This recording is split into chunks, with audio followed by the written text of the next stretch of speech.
పంగుం లంఘయతి గిరిం యత్కృపాతమహం వందే పరమానంద సాగరం. ఓం సహనావతు సహనౌ భునత్తు సహ వీర్యం కరవావహై తేజస్వినావధీతమస్తు మా విద్విషావహై. ఓం శాంతి శాంతి శాంతి. గురువు గారి పాదాలకు నమస్కారం చేద్దామండి. జగద్గురు కృష్ణ పరమాత్ముని పాదాలకు నమస్కారం చేద్దామండి. 66వ శ్లోకము. నాస్తి బుద్ధిరయుక్తస్య నచాయుక్తస్య భావనా నచ భావయతః శాంతిః అశాంతస్య కుతః సుఖం. పరమాత్ముడు అర్జునునికి ఎలా ఉండాలి, ఎలా జీవిస్తే బాగుంటుంది, మనము ఈ రాగద్వేషాల్లో చిక్కుకొని ఆనందాన్ని కోల్పోతున్నాము అని అన్ని ఒక్కొక్కటి చెప్పారు. లాస్ట్ క్లాస్ లో చెప్పారు, ప్రతి ఒక్క దాన్ని ఏదే సుఖం రాని దుఃఖం రాని దాన్ని ప్రసాదం లాగా తీసుకోవాలి. అప్పుడైతేనే మనం ఆనందంగా ఉండేదానికి సాధ్యమవుతుంది. మనం ఎప్పుడైతే ఏ ఘటనలే జరగని సుఖం కానీ దుఃఖం కానీ రెండో పరమాత్ముని ప్రసాదమే అని ఎవరైతే అనుకోరో వాళ్ళు ఎప్పుడు దుఃఖిస్తూనే ఉంటారు. వాళ్ళకి ఆనందంగా ఉండడానికి కాదు. ఎందుకంటే సుఖం వచ్చినప్పుడేమో సంతోషంగా ఉంటారు, దుఃఖం వచ్చింది అంటే నాకెందుకు వచ్చింది అని యోచిస్తూ వాళ్ళు దుఃఖిస్తూనే ఉంటారు అర్జున అని చెప్పిన తర్వాత ఇప్పుడు పరమాత్ముడు ఇంకొక మాట చెప్తున్నాడు. చూడు అర్జున, ఎవరికైతే మనసు ప్రశాంతంగా లేకుండా పరమాత్ముని మీద మనసు లేకుండా ఉంటుందో వాళ్ళ మనసు ఎప్పుడు స్థిరంగా ఉండదు. ఎప్పుడైతే మనసు స్థిరంగా ఉండదో అప్పుడు శాంతిని ఉండదు. శాంతి లేకున్నప్పుడు సుఖం ఎక్కడుంటుంది అర్జున? ఎంత బాగా చెప్తున్నాడు పరమాత్ముడు. అదండి, మన బుద్ధి సరిగ్గా పని చేస్తుంటే అప్పుడు మన మనసు బాగుంటది. అప్పుడు మనము నెమ్మదిగా ఉండొచ్చు. నెమ్మదిగా ఉన్నప్పుడు సంతోషం వస్తుంది. అయితే ఇక్కడ అర్జున్కి ఎలాగా క్షణ క్షణాలకు చేంజ్ అవుతా ఉంది. యుద్ధం చేయకూడదు అంటాడు, కృష్ణన్నే సరిలేదు అంటాడు, నాది కరెక్ట్ అంటాడు. ఇంకోతోడు వచ్చి నేను నీకు శరణాగతి అయ్యాను, ఏది చేయాలో చెప్పు అంటాడు. వాళ్ళకు స్థిమితంగానే లేదు మనసు. అందుకే పరమాత్ముడు ఏమంటున్నాడంటే ఇండైరెక్ట్ గా చెప్తున్నాడు, నీకు బుద్ధి లేదు అని చెప్పకూడదు ఎప్పుడు కదండి. మనం ఏం చేస్తాం, ఇంట్లో తప్పు చేసిన వెంటనే తిట్టి పెట్టేస్తాము. అదే మనము ఆ తప్పు చేసినా గాని మనము ఇండైరెక్ట్ గా అలా ఉండాలి ఇలా ఉండాలి అని ఇట్లా చెప్పుకొని వెళితే మనకు ఇంట్లో వాళ్లకు సంబంధాలు బాగుంటాయి. చూడండి, నువ్వు తప్పు చేసావు, నేను నా ముక్కు సూటిగా మాట్లాడతాను అంటే ఆ ఇంట్లో ఆనందమే ఉండదు. చూడండి, ఉంటారా అండి?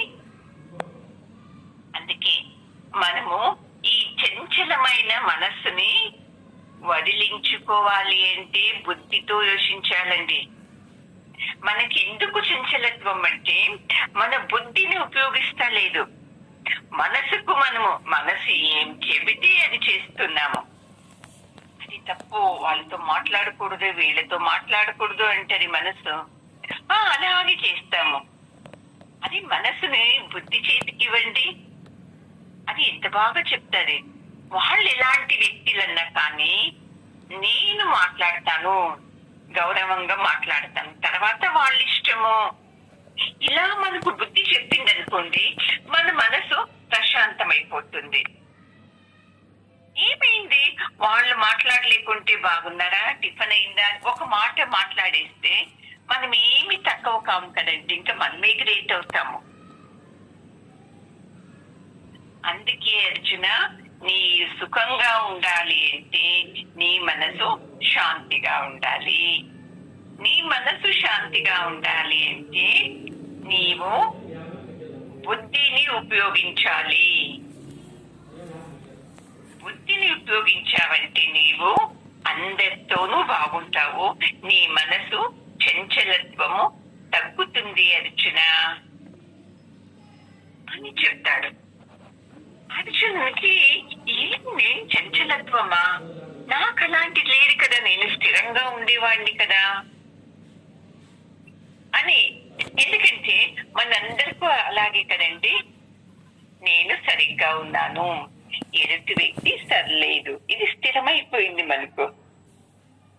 అందుకే పరమాత్ముడు చెప్తున్నాడు, ఎవరి మనసు స్థిరంగా ఉండదో, క్షణానికో మాట మాట్లాడేది, క్షణానికొకటి కంప్లైంట్ చేస్తా ఉంటారు, వాళ్లకు ఈ జ్ఞానం దొరకదు. చూడండి ఎంత బాగా చెప్పేస్తున్నాడు. ఈ జ్ఞానం మనకు కావాలి అంటే మన బుద్ధికి పని చెప్పాలి. మన బుద్ధికి పని చెప్పలేము, మనసు చెప్పినట్టే వింటున్నాము అనుకోండి, ఇంట్లో వాళ్ళతోనే మనం ఎప్పుడూ కొట్లాడాల్సి వస్తుంది. చూడండి, మనసు సరిలేకున్నప్పుడు ఒక విషయం మీద మన మనసు ధ్యాసనే పెట్టే కాదు, అవుతుందా? ఇదే విషయమే జ్ఞాపకం వస్తా ఉంటుంది. ఇలాగైపోయింది, వాళ్ళు ఇలాగనేసారే, ఇది తప్పు కదా, ఇది తప్పు కదా అని అలాగే ఉంటది. చూడండి, అది మొదట వదిలించుకోవాలి. ఎలాంటి సంఘటన అయినా జరగనియండి, మీరు కిందికి వెళ్ళకూడదు. బాగా అర్థం చేసుకోండి, ఇది చాలా కఠినమైనది. దీన్ని ఏమన్నా మీరు ప్రాక్టీస్ చేశారనుకోండి, ఎలాంటి సందర్భంలోనూ మీరు కిందకి వెళ్ళదు. ఎందుకంటే మీ మనసు చంచలత్వం ఉండదు, మీ బుద్ధి షార్ప్ గా ఉంటది. ఎన్ని సమస్యలు వచ్చినా ఇంతే కదా, ఇదేముంది మహా అనేస్తాము. ఆ స్థితి రావాలి. చూడండి, అంటే అంత మనము ప్రాక్టీస్ చేయాలి. ఏది ప్రాక్టీస్? పరమాత్ముడు ఏం చెప్పాడో దాన్ని మన మీద మనము అప్లై చేసుకోవాలి. చూడండి, మనం ఏం చేస్తాము, పరమాత్ముడు చెప్పింది మన మీద మనము అప్లై చేసుకోం. మనము చూద్దాంలే ఏమవుతుందో అని అలా వదిలేసేస్తాము. అది తప్పు. చూడండి, మీలో శక్తి ఉందా అంటే ఏం తెలుసా, మీరు ఏ సంఘటనలు జరిగినా దాన్ని మీరు మొదటిలాగా చూడకుండా విశాలంగా చూస్తున్నారు, భయపడతా లేదు, అలాగే దాన్ని వదిలేస్తున్నారు. ఎలా చేస్తే బాగవుతుంది అని మీలో వస్తుంది అనుకోండి, మీలోకి ఈ పరమాత్మని జ్ఞానము బాగా వెళుతుంది. చూడండి, లేదు వెళుతా లేదు, భయపడుతున్నాను ఇవే అన్నారనుకోండి, ఈ జ్ఞానము మీలోకి వెళ్ళనే లేదు. వింటున్నారు, చెవులో వింటున్నారు, కానీ దాన్ని మీరు మనసులో పెట్టుకోతా లేదు అని అర్థమండి. అందుకే అర్జున, ఎప్పుడు నీ మీదని నీకు కాన్ఫిడెన్స్ ఎక్కువ ఉండకూడదు. పరమాత్ముడు ఉన్నాడు, పరమాత్ముడితో అతను అన్ని చేపిస్తున్నాడు, ఈ జ్ఞానం ఉండాలి నీకు అని. ఎందుకంటే చెప్పాడు కదా 1వ అధ్యాయంలో, నేను యుద్ధం చేస్తున్నాను, నా నుండి వీళ్ళు చనిపోతారు అని. అందుకే అతను మనసు చంచలంగా నా నుండి ఇలా అవుతుంది అని. అందుకే పరమాత్ముడు ఇక్కడ చెప్తున్నాడు, ప్రతి ఒక్కటిను పరమాత్మని ఇచ్చతో నడుస్తుంది అని అనుకోవాలి. అప్పుడు మన మనసు ప్రశాంతంగా ఉంటది. మనసు ప్రశాంతంగా ఉంటే చంచలత్వం వెళ్ళిపోతుంది. చంచలత్వం వెళ్ళిపోతే ఆనందం లభిస్తుంది అర్జున. అప్పుడు మనము శాంతియుతంగా ప్రతి ఒక్కటి యోచించవచ్చు. ఇలా నీవు థింక్ చేయాలి అని బుద్ధి చెప్తున్నాడు. 67వ శ్లోకం. ఇంద్రియాణాం విచరతాం యన్మనోను విధీయతే తదస్య హరతి ప్రజ్ఞాం వాయుర్నావమివాంబసి.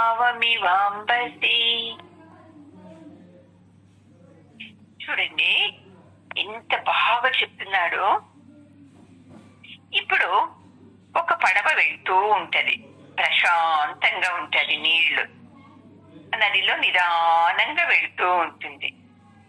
సడన్ గా ఏమవుతుంది, పెద్ద వర్షము గాలి వచ్చిన వెంటనే ఆ పడవ ఏమైపోతుంది, మునిగిపోయేదో లేకుంటే అలాగే గాలికి కొట్టుకొని వెళ్ళేదో, నీళ్లలో కొట్టుకొని వెళ్ళేదో ఎలాగో అయిపోయి అంత చింది చింది అయిపోతుంది. అలాగే అర్జున బాగా అర్థం చేసుకో, నీ మనసు చంచలంగా ఉంది. ఏమి ఇంద్రియాలన్నీ స్థిరంగా లేవు. కళ్ళు చూడాలి అంటుంది, ముక్కు వాసన కావాలి అంటుంది, చెవి వినాలి అంటుంది.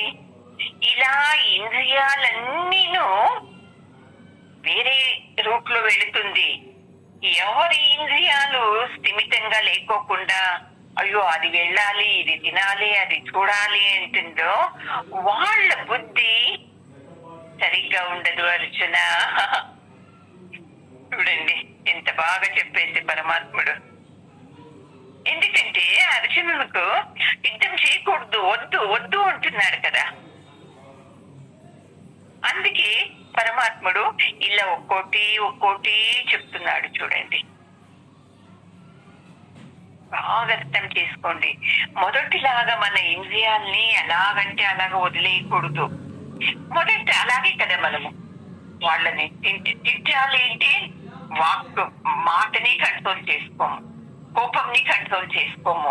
ఏదన్నా కావాలి అంటే సాధిస్తాం, అది కానే కావాలి అని రండి. అక్కడికి వెళ్ళాలి అని కళ్ళలో చూసిన వెంటనే అక్కడికి వెళ్ళాలి, లేకుంటే నాకు ఆనందం ఉండదు. ఆ వస్తువు కొనలేకుంటే నాకు ఆనందం ఉండదు.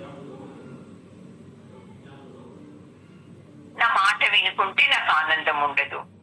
మా ఇంట్లో నేను చెప్పినట్లు నడిస్తేనే బాగా, లేదు అంటే నాకు ఆనందం ఉండదు. ఎన్ని ఉంది చూడండి. ఇలా ఇంద్రియాలన్నీ ఒక్కోటి ఒక్కోటి మిమ్మల్ని అటు లాగుతుంది, ఇటు లాగుతుంది, ఎటెటో లాగుతుంది. అప్పుడు మీరు ఆనందంగా ఉండేది అవుతుందా? కాదు.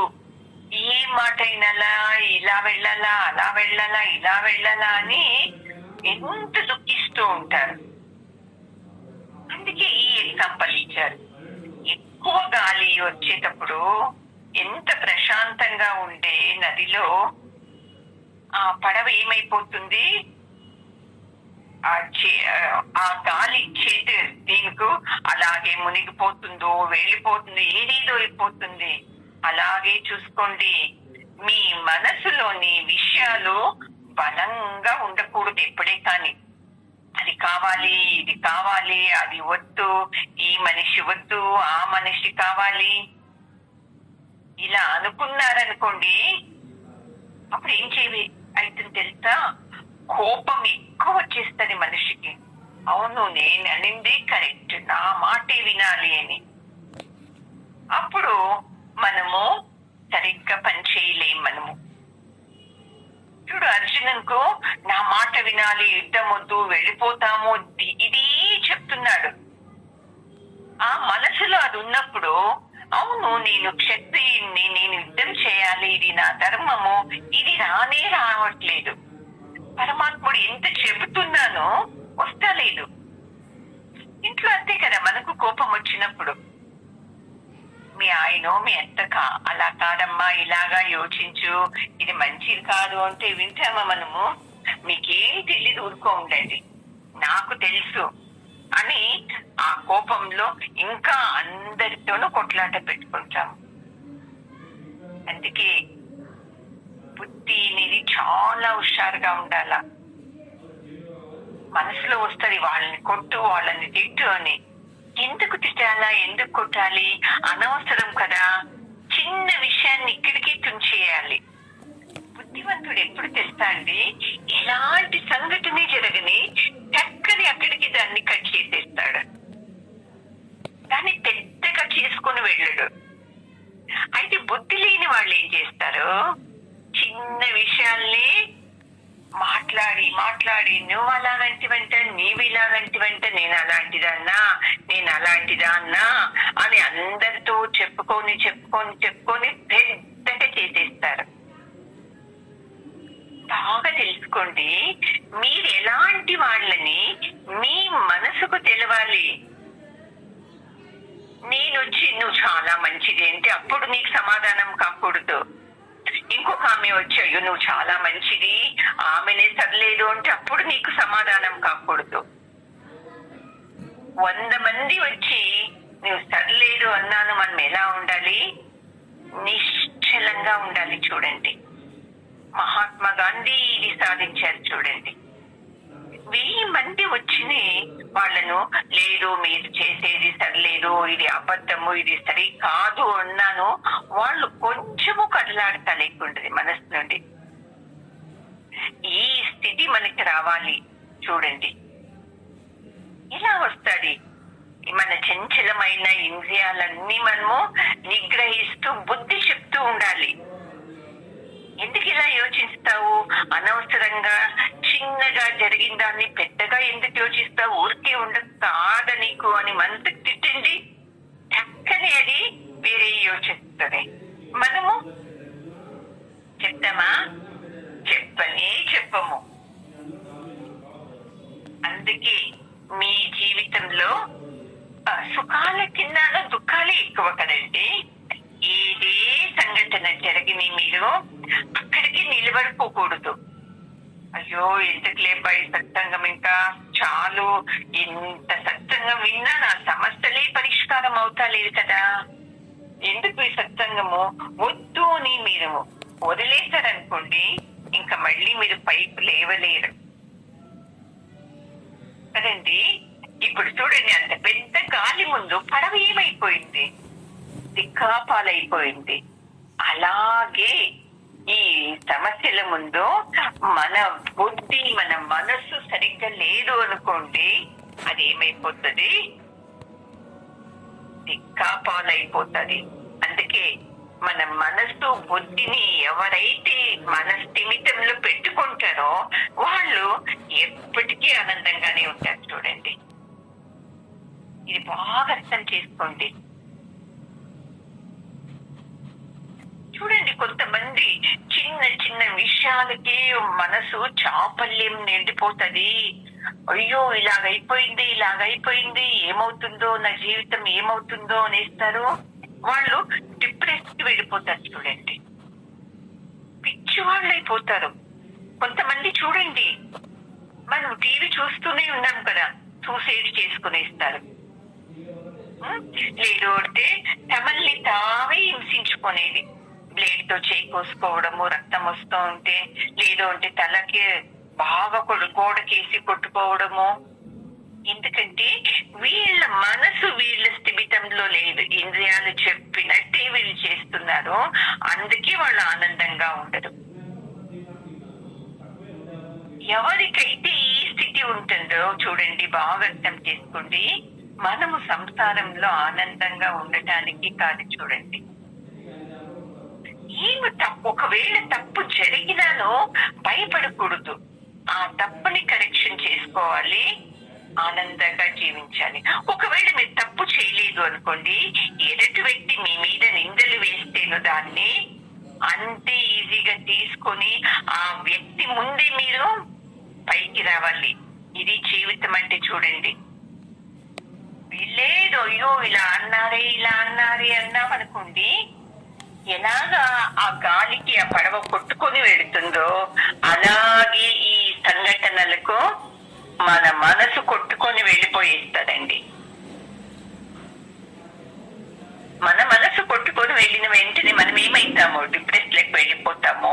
అప్పుడు ఏదేదో చెప్పేది, ఈమెకు ఏదో గాలి సోకింది, ఏదో దేవుడు వస్తాడు ఇలాంటివన్నీ చెప్పేసి ఇంకా మనసుని ఏదేదో గలీజ్ చేసేస్తాడు.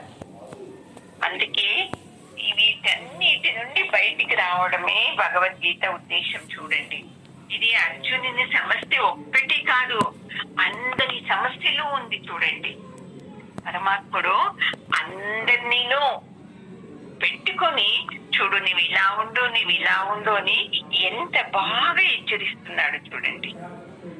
అందుకే మన బుద్ధిని మనము షార్ప్ గా పెట్టుకోవాలి. అప్పుడు మనం యోచించేవన్నీ బాగా ఉంటది. లేదు అంటే ఎలాగంటే అలా వెళ్ళిపోయేస్తుంది. 68వ శ్లోకం అండి. తస్మాద్యస్య మహాబాహో నిగృహీతాని సర్వశః ఇంద్రియాణీంద్రియార్థేభ్యః తస్య ప్రజ్ఞా ప్రతిష్ఠిత. ఇప్పుడు ఎంత బాగా చెప్తున్నాడు ఈ మహాబాహు. తిడుతున్నాడు, మళ్ళీ ముద్దు చేస్తున్నాడు. నీవెంత మంచివాడు మహా, నీకు ఎంత పెద్ద పెద్ద బాహులుంది కదా, అంటే అంత శక్తివంతుడు అని. ఈ మహాబాహు ఒక్కటి బాగా అర్థం చేసుకోవాల్సిన, ఏ వ్యక్తి అయితే తన ఇంద్రియాలని కంట్రోల్లో పెట్టుకుంటాడో వాడు నిజంగా స్థిర బుద్ధి కలిగిన వాడే. ఏ వస్తువులన్నా చూడని, ఏవన్నా జరగని విషయాలు వాటి నుండి తన ఇంద్రియాలని గట్టిగా పెట్టుకుంటాడు. ఏ దాంట్లోనూ ఉద్విగ్నం చెందడు. వాడు చూడప్పా నిజమైన స్థిర బుద్ధి వాడు అర్జున అని ఒప్పిస్తున్నాడు. నీవు మహాబాహు, నేనేం తక్కువలేదు, నీలోనూ ఉంది మంచిది గుణాలు. అయితే ఇప్పుడు ఈ యుద్ధరంగంలో వీళ్ళందరినీ చూసిన వెంటనే నీకు ఏదో మోహం ఆవరించి ఇలా మాట్లాడుతున్నావు. మోహానికి నీవు రావద్దు అర్జున. ఎప్పుడు ఇంద్రియాల నుండి మనం కిందకి వెళ్ళకూడదు. చూడండి, పైకి వెళ్తూ ఉండాలి మనము. అవును, ఇదంతా పరమాత్మని నిశ్చయము, ఇలా జరగాలి అని. నేనెందుకు ఇలా, అయ్యో నాతో చేత కావడం లేదు, నేను ఇలా వెళ్ళిపోతానే, నాకేదో అవుతుంది, ఎందుకు ఇవన్నీ యోచించేది కదండి. అందుకే గురువు గారు ప్రతి తూరి అంటారు, మీరు ఏమి తపస్సు చేయకండి, సంసారాన్ని వదిలివేసి అక్కడ వెళ్ళాలి ఇక్కడ వెళ్ళాలి అని. ఈ సత్సంగము, ఈ శ్రవణ అంటే వినండి చాలు. ఎవరైతే శ్రద్ధగా ఈ సత్సంగాన్ని వింటూ ఉంటారో, మళ్ళీ విన్నదాన్ని మీకేదే సంఘటనలు జరిగినాయి అప్పుడు దీన్ని అప్లై చేసుకుంటారు. చూడండి, అయ్యో ఇలా చెప్పారు సత్సంగంలో, నేనెందుకు భయపడాలి దీనికో అని. ఎవరైతే మనసుని కంట్రోల్లో పెట్టుకొని జీవిస్తారో చూడండి, వాళ్ళు మాత్రము చాలా చాలా ఆనందంగా ఉంటారు. చూడండి, మిగతా వాళ్ళు అయ్యో ఇలాగైపోయింది అని అందులోనే చిక్కేసుకుని వాళ్ళు జీవితంలో అసలు పైకి రారు. చూడండి, ఎంత సత్సంగం విన్నానో అది జ్ఞాపకం రావాలి మనకు, ఆ సందర్భానికి సరిగ్గా జ్ఞాపకం రావాలి. అప్పుడు చూసుకోండి. ఇక్కడ ఎందుకు ఇలా మహాబాహు ఉంటాంటే, పరమాత్ముడు నీకు బాహుల్లో శక్తి ఉంది, అయితే నీవేం చేస్తున్నావు, మా వాళ్ళు అనే మోహంలో పడిపోయేసి నాకు శక్తి లేదు, నాకు యుద్ధం వద్దు, వెళ్ళిపోతాము అంటున్నావే. అందుకే అర్జున, నీవేం చేస్తున్నావంటే నీ బుద్ధిని సరిగ్గా పెట్టుకో. చూడండి, ప్రతి ఒక్క దానికి బుద్ధినే మహాముఖ్యము. ఆ బుద్ధి కరెక్ట్ గా ఉంటే మన ఇంద్రియాలన్నీ కరెక్ట్ గా ఉంటాయి. చూడండి, అయ్యో భోంచేయాలి ఇదే అంటే బుద్ధి చెప్తారు, ఏం సత్సంగం విన్న తర్వాత తిని ఏం అంత అర్జెంటా అని. లేదు మా బుద్ధి, తిను అంటే మనం ఏం చేస్తాము, సత్సంగానికి డుమ్మా కొట్టేస్తాము, టిఫిన్ కూర్చొనేస్తాము. ఊరికి అనవసరంగా తిట్టడం ఇంట్లో వాళ్ళని. అది బుద్ధి ఉంటే ఎందుకు అనవసరంగా తిట్టేది? నా ఎనర్జీని లాస్ అవుతుంది కదా. తప్పు వాళ్ళు చేస్తారు, నేను చేస్తాను, అలాగే వాళ్ళు చేస్తారు. ఇప్పుడు నన్ను ఇంటికి వదిలేస్తాము అనుకుంటామా మనము? వాళ్ళు చేయకుండా ఉండాల్సింది తప్పు. నేను చేస్తాను అలాగా, వాళ్ళు చేశారు, అది సర్లేదు అని మీ మనసు గలీజ్ చేసుకొని, మీ ఆయన వచ్చిన తర్వాత అతని మనసు గలీజ్ చేసి, పిల్లలతో వాళ్ళతో మాట్లాడద్దండి, వాళ్ళు సర్లేదు అని వాళ్ళ మనసు గలీజ్ చేసి ఎలా వెళ్ళిపోతాం చూడండి. అది నీ బుద్ధి సరిగ్గా ఉంటే, వాళ్ళ గుణమే అలాగా, వాళ్ళు మాట్లాడేదే అలాగా, వాళ్ళ గురించి నాకెందుకు, ఏదన్నా చేసుకోలేని నేను సరిగ్గా ఉన్నాను కదా అనుకున్నారనుకోండి, మీ ఆయన నెమ్మదిగా ఉంటాడు, మీ పిల్లలు నెమ్మదిగా ఉంటారు. ఎప్పుడు మనకు శక్తి అనేది దేహంలో కాదు ఉండాలి. అయితే అతి ముఖ్యంగా మనసు బుద్ధిలో శక్తి ఉండాలి. సత్సంగం దాన్ని ఇస్తుంది చూడండి. ఏ సంఘటన జరిగినానో మన మనసు కంట్రోల్లోకి రావాలి అంటే ఈ సత్సంగంలో చెప్పిన మాటల్ని మీరు జ్ఞాపకం చేసుకుంటూ ఉండాలి. లేదమ్మా ఇలా వింటాను అలా వదిలేస్తాను అన్నామనుకోండి, మనము ఎప్పుడూ ఆనందంగా ఉండేదానికి కాదు. చూడండి 69వ శ్లోకం. యా నిశా సర్వభూతానాం తస్యాం జాగర్తి సంయమే యస్యాం జాగృతి భూతాని తా నిశా పశ్యతు మునిః. చూడు అర్జున, అందరూ వంటి ప్రాణులు, పక్షులు, మనుషులు వాళ్ళందరికీ రాత్రి రైతుంది అనుకోండి, పడుకొనేస్తాము. అయితే ఇంద్రియాల్ని గెలిచిన ఆ జ్ఞానికి అది ఎచ్చరమైన టైం. చూడు, అందరూ లేచేటప్పుడు ఎచ్చరంగా ఉన్నప్పుడు అప్పుడు ఆ ముని ఏం చేస్తాడు తెలుసా? తనని తానే పరీక్ష చేసుకుంటూ ఉంటాడు. అది అతనుకు అప్పుడు రాత్రి అన్నట్ట. చూడండి ఎంత బాగా చెప్తున్నాడు పరమాత్ముడు. మనమేమనుకుంటాము, అందరూ పడుకుంటే నాకు నిద్ర వస్తుంది అని. కాదు, ఇక్కడ పరమాత్ముడు చెప్పేది విశాలమైన అర్థంతో చెప్తున్నాడు. చూడండి, ముని ఎలా ఉంటాడు తెలుసా అర్జున? అందరూ పడుకొని ఉంటారు, అప్పుడు ఆ ముని ఎచ్చరంగా ఉంటాడు. ఆ ముని పడుకున్నప్పుడు అన్ని జీవీలు ఎచ్చరంగా ఉంటాది. అంటే ఆ ముని ఏం చేస్తాడు? ప్రాపంచిక విషయంలో కరెక్ట్ గా ఉంటాడు. అతను ఈ సుఖ దుఃఖాలకు అతను పొంగడు. ఇది ఎచ్చరంగా ఉండేది ఏంటి చూడండి. మనం అనుకుంటాం ఎచ్చరంగా ఉండేది ఏంటి, ఓ నిద్రపోతున్నాడు లేదు అని. కాదు, ఏ ఘటనలు జరిగినా దాన్ని కుంగిపోకుండా ఉంటారు చూడు, అది ఎచ్చరంగా ఉండేది. మనము ఏది ఒక చిన్న జరిగినా చాలు, అమ్మో ఇంక అక్కడే పడుకొనేసేస్తాము. ఈ ఆధ్యాత్మము వేరే వాళ్ళకు తెలీదు, అందుకే వాళ్ళు పడుకొని ఉంటారు. అయితే ఇతనుకు తెలుసు, అందుకే అతను దీంట్లో ఎచ్చరంగా ఉంటాడు. ఇలానూ అర్థం చేసుకోవచ్చు. మనం అనుకుంటాము నేను నైట్ ఎంతసేపు అయినా పడుకోను అని. ఇది యోగం కాదు.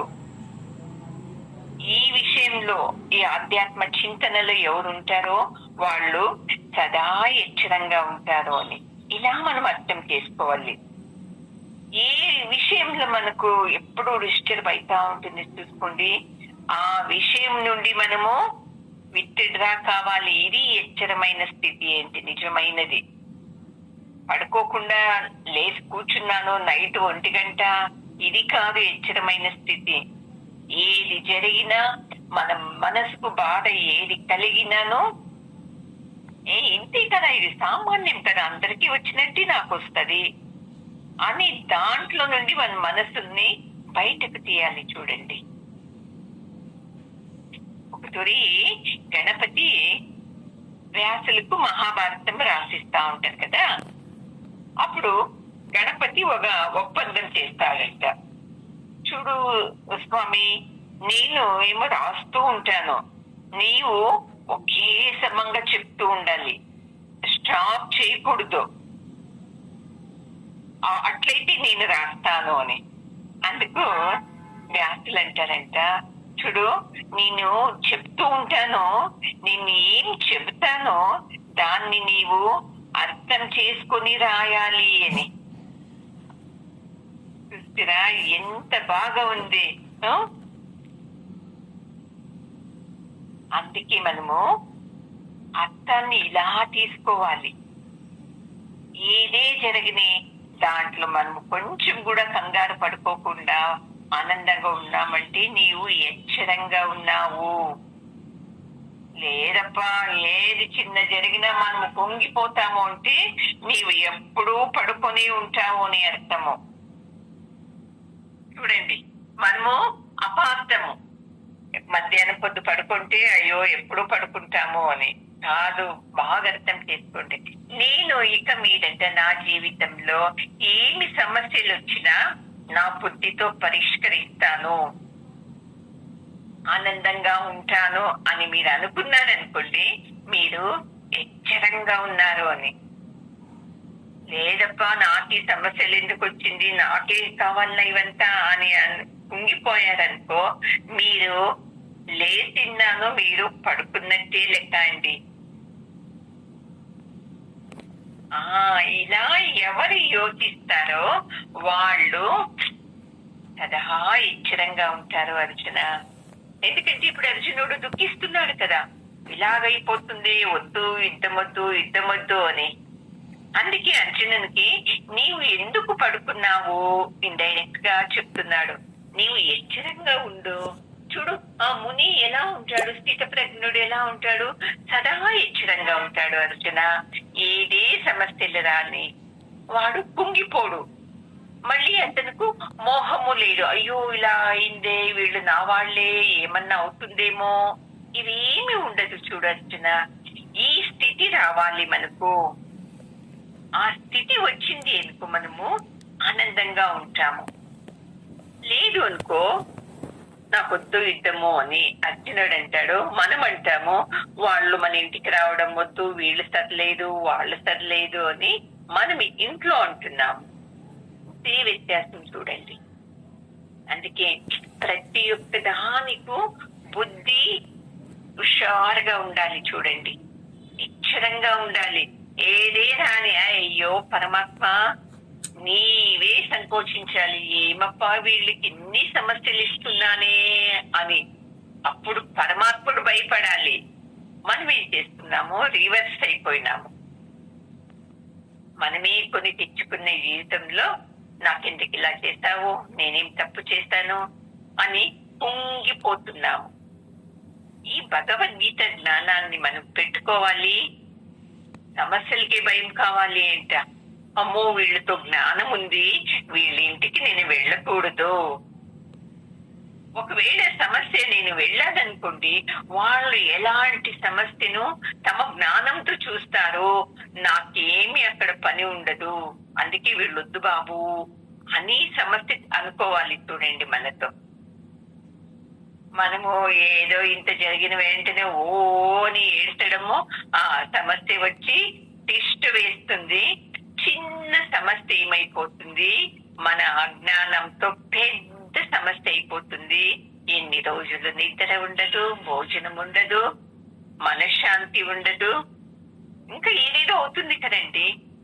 దీన్నంతనండి మనం బయటికి రావాలి అంటే ఈ జ్ఞానమైన ఖడ్గాన్ని సదా ధరించాలి మనసులో. ఏదొచ్చినా ఇంతే కదా అనేది ఉండాలి. అప్పుడు చూసుకోండి, మనము యుద్ధం చేస్తాము. ఎక్కడ? మన సంసారంలో ఏది జరిగినా ఇంతే కదా అని ముందు ముందు వెళ్తాము.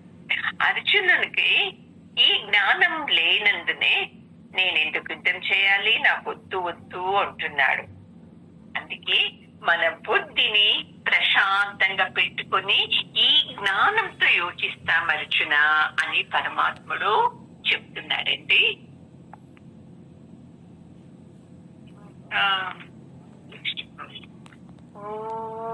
పూర్ణమద పూర్ణమిదం పూర్ణాత్ పూర్ణముదచ్యతే పూర్ణస్య పూర్ణమాదాయ పూర్ణమేవావశిష్యతే.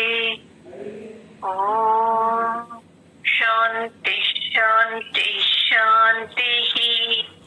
హరి ఓం.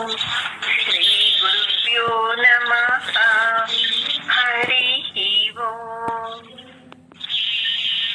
గురువు గారి పాదాలకు, శంకరాచార్యుల పాదాలకు, భగవంతుడు కృష్ణుడి పాదాలకు నమస్కారం చేద్దామండి.